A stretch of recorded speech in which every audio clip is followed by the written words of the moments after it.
미국 정부는 윤석열 대통령의 구속과 관련해 대한민국과 한국 국민의 민주적 회복력에 대한 확신을 갖고 있다는 입장을 표명했습니다.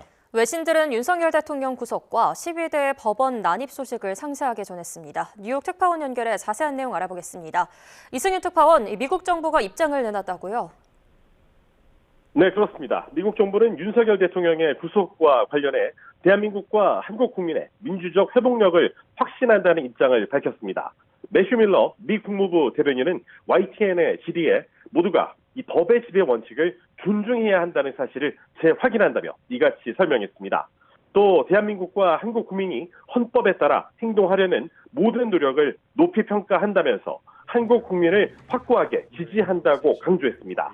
이어 최상목 대통령 권한 대행과 협업할 것을 약속한다면서 한미 동맹은 변함없이 강력하다며 한국 방어에 대한 미국의 약속을 재확인했습니다. 네, 또 외신들도 윤 대통령 구속과 12대 법원 난입 소식을 상세하게 전했다고요?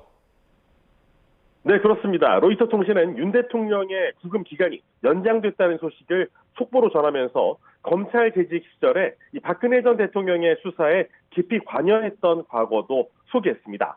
CNN은 윤 대통령이 구속 연장 기간 동안 수사에 협조할지는 불확실하다고 전했습니다. 일본 교도통신은 윤 대통령의 구속이 한국에서 이 현직 국가 지도자가 구속된 첫 사례라고 의미를 부여했습니다.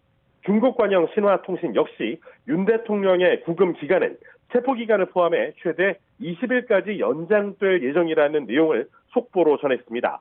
AP통신은 윤 대통령의 계엄령 선포 이후 한국이 지난 1980년대 후반 민주화 사태 이후에 가장 극심한 정치적 위기를 맞았다고 평가했습니다. 그러면서 이번 구속영장 발부는 윤 대통령이 수개월 동안 구금되는 장기 구속기간의 시작을 의미할 수도 있다고 설명했습니다. 이런 가운데 홍콩 사우스 차이나 모닝포스트는 윤 대통령의 지지자들이 이 구속 연장 결정 소식에 서울 서부지법에 난입했다는 소식도 자세하게 전했습니다.